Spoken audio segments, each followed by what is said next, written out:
Shalom Berajá.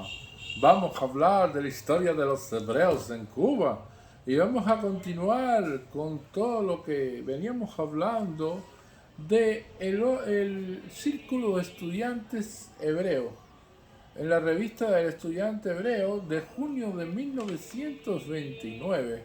Vamos a estudiar un excelente artículo hecho por José Cohen con respecto a la vida de los estudiantes hebreos. Dice: mi júbilo al ver aparecer vuestra respetable revista El Estudiante Hebreo me causó tan inmenso entusiasmo que no era posible cometer el imperdonable error de restar en el silencio en cumplimiento a tal deber que me tomó la libertad de agregar mi pequeño y muy insignificante granito de arena a la gigantesca obra que habéis emprendido. Os aseguro que con tal motivo que habéis abierto una página de gloria en la historia del judaísmo cubano, en un pequeño análisis hecho en mi pobre conciencia he definido a vuestra obra que es de doble significado: primero cultural y segundo humanitaria, y que es digno de todo apoyo. Se entiende cultural porque con vuestro programa de acción cultivaréis entre toda la colonia hebrea de Cuba la cultura que hasta la fecha se encontraba algo dormida. Sois vosotros los focos que a través de un espacio indefinido arrojaréis la luz pura y limpia que servirá de guía al barco que, viajando de noche de muy espesas nubes y tenebrosidad, se salvará de una posible catástrofe y llegará libre a puerto. Sois vosotros que confeccionaréis el pan de la cultura y suministraréis el alimento espiritual de los miles de hermanos hebreos en Cuba que os esperan con ansia, porque así apagaréis el hambre con que apetecen, y por lo tanto seréis los cultivadores. Llegando a la parte humanitaria, nos habéis demostrado que obstáculo ninguno jamás pudo entorpecer vuestras actividades desplegadas en estos últimos días, tanto en vuestra organización de una función teatral. Tuvisteis el desarrollo muy merecido de un esperado triunfo, el éxito que culminó de alegría no solamente a vuestro ilustre guiador, el venerado por toda la colonia, doctor Juan Remos, que incansablemente lleno de sacrificios encabezó con todo el corazón de un buen humano y un verdadero cubano la obra que os lleva a la meta de la gloria. También a tan simpático elemento que con tanta tenacidad y perseverancia participó en tan penoso trabajo, desarrollando cada cual y muy a la perfección los cometidos que se le tuvo confiado, y generalmente el regocijo del público que tan selectamente concurrió al acto, que fue testigo de todo, comprendiendo que el objeto de la misma era para levantar fondos en el beneficio y sostén de los estudiantes hebreos impudientes que vienen y vendrán a cursar los cursos superiores. Habemos testimoniado una acción incondicional participando con nuestros modestos centavos, precisamente, y por esto más que nunca habéis visto abrirse las puertas que batalléis, y con amor fuisteis recibido abrazos abiertos por todos aquellos vuestros hermanos que hoy manifestaron una vez más: aquí estamos para vosotros. Es de mi modesto pensar que no debéis desmayar en vuestra noble tarea y seguiréis no escatimando esfuerzo para llegar al fin pensado, creando y creado así. No solamente seréis buenos hebreos para el pueblo de Israel, sino también buenos cubanos para el pueblo cubano, que tan noblemente nos abre las puertas y nos da hospedaje y albergue para que vivamos con ellos y formemos un núcleo de buenos humanos dentro de un jardín cercado por perlas, y que es perla de las Antillas, con todas las libertades de un gobierno noble y demócrata. Cuánto así lo desean miles y miles de nuestros correligionarios que, privados de tan deseada libertad, siguen a duras penas cursando sus estudios en institutos y universidades de otros países, bajo la presión más cruel de persecución y antisemitismo. No a muchos habéis leído de publicaciones cotidianas, lo lamentamos, hechos sucedidos en las universidades de Rumanía y Austria, persecución tan sucia que fue despiadada hasta por los mismos catedráticos cristianos que en señal de amor a los estudiantes hebreos pusieron sus pechos como ofrenda y defensa contra los atroces ataques de los estudiantes cristianos. No quiero seguir a más narraciones porque como con actos de cobardía no valdría la pena hacerse caso ni tan siquiera un solo momento, y como la justicia es siempre la que se impone, no nos queda más remedio que reasignarnos y seguir con firmeza y sin descanso, trabajar para llegar a un dulce horizonte que no espera. Una firme constancia debemos mantener la fe de que la conciencia humana eliminará estas diferencias de raza y religión, unificando el buen sentir de todos los creados, cuyo lema debe ser el humano para la humanidad. Eso indudablemente lo podrá conseguir una sola cosa y una sola palabra: la cultura.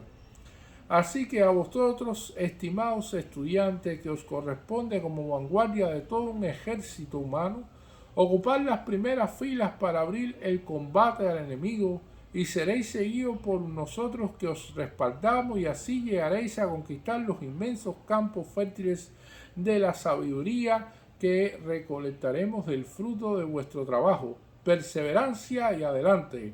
Salud, mis estimados correligionarios. José Cohen, La Habana, mayo de 1929.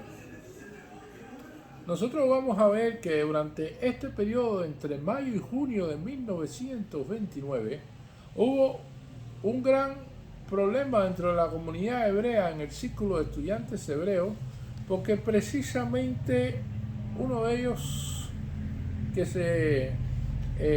es Moisés Salinas, el cual hizo un artículo sobre Palestina que se estableció en abril de 1929, fue duramente criticado por Moisés Mitrani, que trajo numerosas respuestas.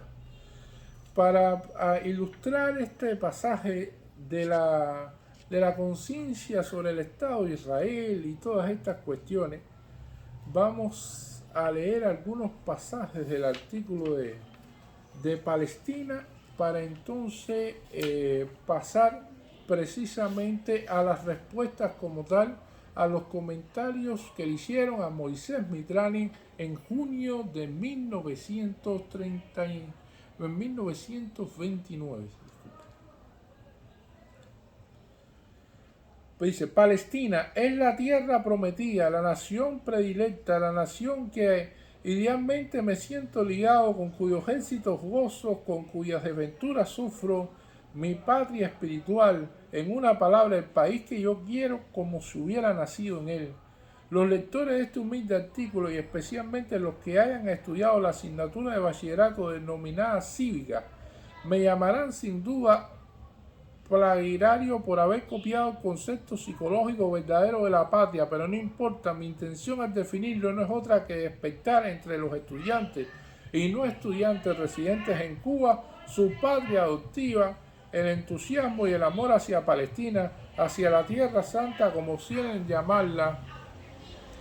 Por ella haría mi vida, y si fuese necesario, los mismos deben decir los verdaderos patriotas hebreos. Y ya que hablamos de ideales y entusiasmo, no debo dejar de mencionar al sionismo, esa organización universal con tendencias encaminadas a despertar y educar el cariño y el amor hacia Palestina por todo el mundo. En esta institución absolutamente necesaria para recordar siempre a los hebreos que su patria es Palestina, la tierra de Canaán, pues valerosamente existe una gran parte de ella que al encontrar su bienestar material en un país cualquiera ya creen que este país es su patria y no reconocen a la nación predilecta. Las personas que poseen tal creencia tienen una noción falsa de la patria, toda vez que desconocen el concepto psicológico verdadero de la misma. No se dan exacta cuenta que por mucha hospitalidad que se le brinde el gobierno actual de Cuba, de Rusia, de España, de Polonia, de los Estados Unidos y de todos los demás países en que residen, esa hospitalidad no podemos predecir si ha de perdurar en los gobiernos futuros. Prueba de ello la tenemos en Turquía, por ejemplo. Los gobiernos anteriores al que actualmente rige los destinos de dicho país, trataban a los israelitas con bastante cordialidad y hoy en día esa cordialidad casi no existe. De los gobiernos anteriores de España ni hablemos, de los de Rusia tampoco, y así podría citar muchos ejemplos. ¿Qué haríamos nosotros los hebreos si todas las naciones de la tierra se pusieran de acuerdo para prohibir que viviéramos en ella? ¿Podríamos seguir acaso errando por el mundo? Indudablemente que no. ¿A dónde iríamos a parar? Ese punto motivo de la publicación del presente artículo. La mayoría de vosotros diréis, ¿qué va? Eso nunca sucederá. Pero no debemos olvidar que estamos viviendo una vida llena de sorpresas y que no hay nada inconcebible. Por lo tanto, debemos luchar moral y materialmente por Palestina y prepararnos económica e intelectualmente para vivir en ella en un futuro no lejano. Firmado por Moisés Salinas en abril de 1929. Ahora, este artículo recibió determinadas críticas dentro de la propia comunidad hebrea de Cuba por el señor Moisés Mitrani y por lo tanto hay una réplica como tal en junio de 1929 en el cual dice: mientras más leo su artículo, más voy arraigando en la idea de que usted no ha contestado a Moisés Salinas tal como debía haber hecho. En una parte comete usted el imperdonable sofisma de Ignacio Lenchi, que en otras contesta usted con argumentos insuficientemente fuertes para rebatir las ideas del señor Salinas. No soy yo en realidad quien está llamando a defender a este compañero, pero como yo que todo lo que haga en su pro y beneficio de él no lo verá mal, es por lo que me tomo esta libertad, no de entablar una polémica con usted, porque esto sería un absurdo completo, sino aclarar la veracidad de las palabras de nuestro compañero. Yo no sé si usted, señor Mitrani, animó a publicar eso o fue el afán de buscar un tema para sus crónicas del Excelsior, o si usted trató de sacar a Salinas del error de que, según su opinión, había incurrido. Pero sea como sea, yo le voy a decir que la opinión de Salinas no es unipersonal desde el momento que hay muchas personas que la aceptan y todo aquel que se siente judío debe aceptarla. Lo que pasa es que muchos, al igual que usted, y es muy triste confesarlo, que poseen tendencias asimilacionistas y que citan el nombre de hebreo solamente cuando les honra, han separado el concepto de sionismo y hebreo, no comprendiendo que las dos son palabras tan íntimamente ligadas que no pueden vivir una sin la otra.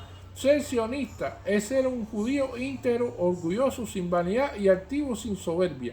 Ser sionista y hebreo, es decir, es sentir a nuestro interior de esa fuerza de inquietud que nos hace adelantar y elevarnos siempre sobre lo vulgar y lo prosaico. Sionismo es la síntesis del judaísmo. Sigo leyendo su artículo, señor Mitrani, y veo que usted ha inventado un nuevo concepto puro y verdadero de la patria, que no es lo psicológico o espiritual.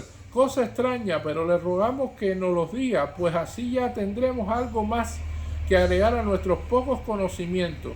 A ver si resulta que cívica superior nos enseña algo distinto que los conceptos de la cívica elemental. En Palestina no se hiere ningún sentimiento ajeno. Lo que pasa es que hay algunas personas que tienen la fibra del honor demasiado sensible, lo que hace que cualquier cosa que se tome en un sentido contrario al que usted dice. Por lo del párrafo del señor Salinas que dice usted que más que un sentimiento, una belleza literaria los obliga a escribirle.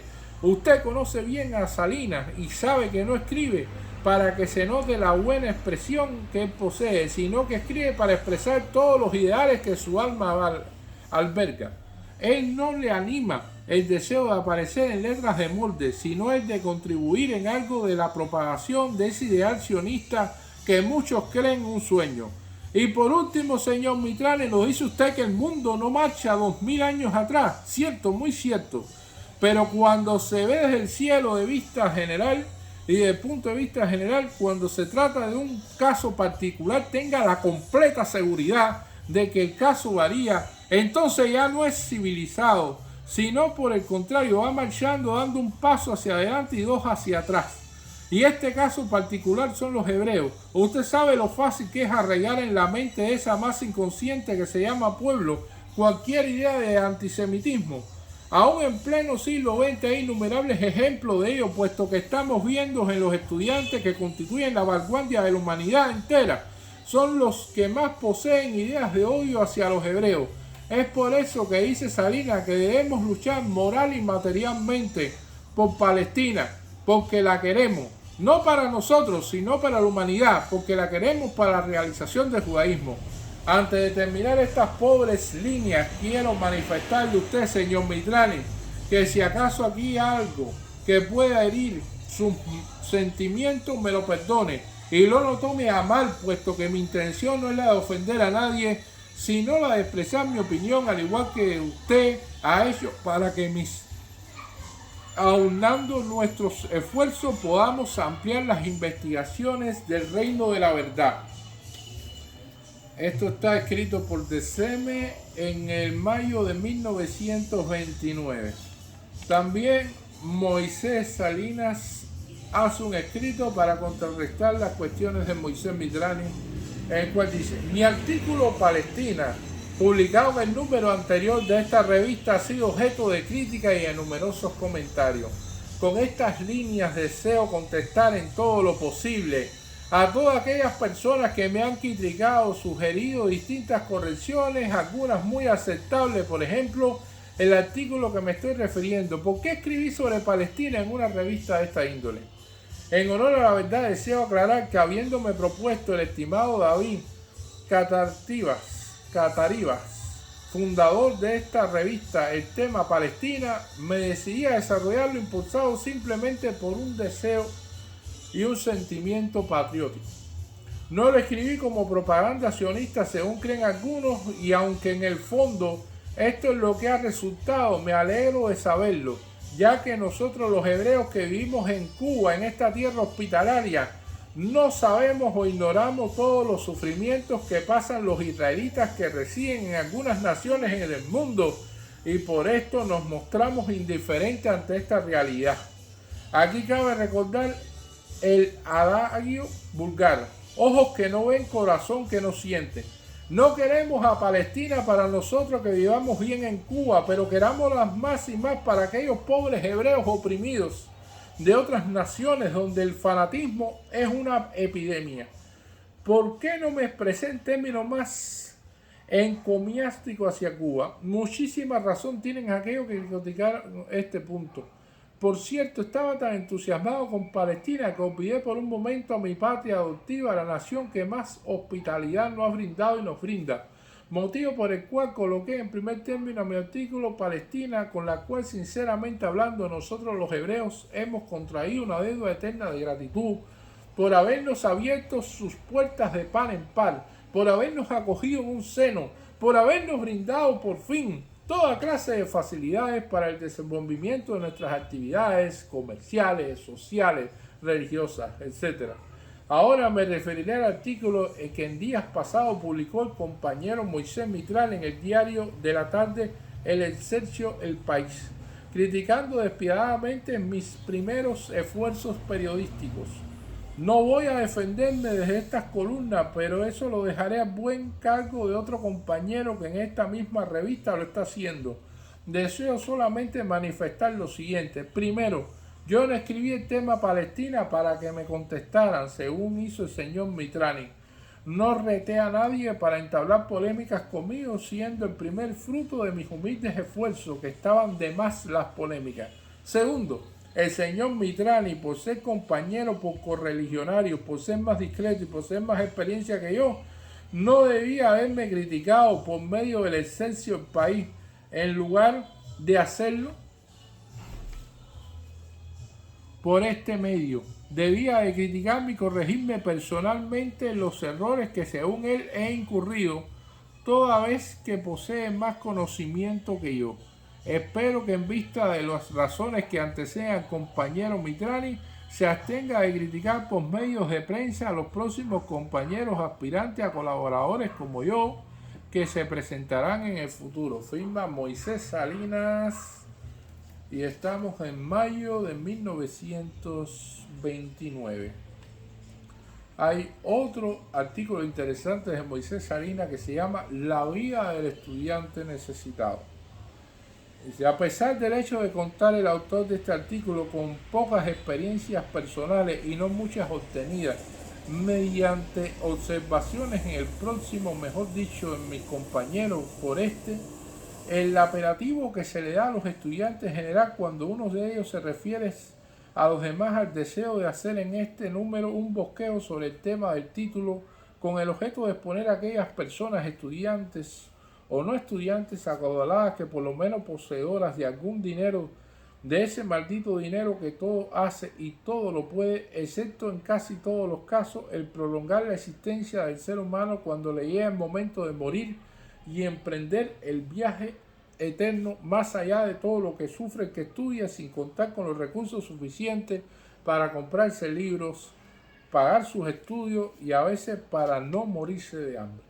El estudiante necesitado llevó siempre en todas las épocas y lleva aún hoy en día una vida plena de dificultades, de privaciones, de obstáculos, al parecer infranqueable para los faltos de buena voluntad y débiles de ánimo, como los caminos escabrosos por los cuales se dificulta el viaje, o como la mar en tiempos de tormenta o llena de témpanos de hielo que hace difícil la navegación de los buques y no les permite proseguir su ruta.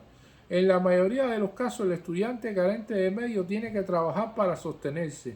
Otras veces, tiene que ayudar también al sostenimiento de su familia por ser huérfano o hijo de padres indigentes, o por tener un padre holgazán y miserable que en todo lugar de trabajar no hace más que quitarle casi todo el dinero que gana el muchacho y perderlo en el juego o gastarlo en bebida. Roba las horas que debe destinar al descanso y la diversión para dedicarlas al estudio y la meditación, a henchir su cerebro de sabiduría hasta altas horas de la noche, al fin inclina su cabeza sobre los libros y cuadernos rendidos por el cansancio y el sueño. Soporta con resignación cuantas burlas y censuras les ofrecen los demás por andar pobremente vestido, pero limpio, ya que el poco sueldo que le paga el amo o dueño del establecimiento en que trabaja, que apenas cubre sus más urgentes necesidades, no le permite comprarse otro flus y otro par de zapatos nuevos. Todo lo que sufre en silencio, repitiendo para sus adentros el verídico adagio o proverbio vulgar: el harto no cree al hambriento. La mayor parte de los libros con que estudia los toma prestados de algún amigo generoso, los cuales cuida como si fueran joyas de inestimable valor. A esto agreguemos que si por desgracia cae enfermo poco tiempo antes de celebrarse los últimos exámenes, tiene que estudiar muy duro a los finales para poder salir victorioso de ellos.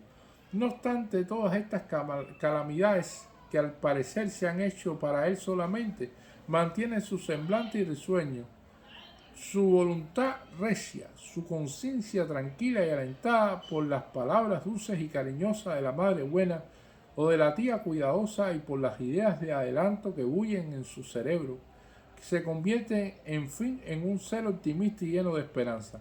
Lucha sin descanso por subsistir en la vida y sigue estudiando con entusiasmo, sin detener ante el fracaso, para ver algún día sus ideales convertidos en realidad, pues sabe muy bien que los estudiantes de humilde en origen, constantes y afanosos en sus empresas, han sido siempre los delanteros y triunfantes, y son los que obtienen los mayores triunfos en la vida. Moisés Salinas, y esto es de mayo de 1929. Muchas gracias.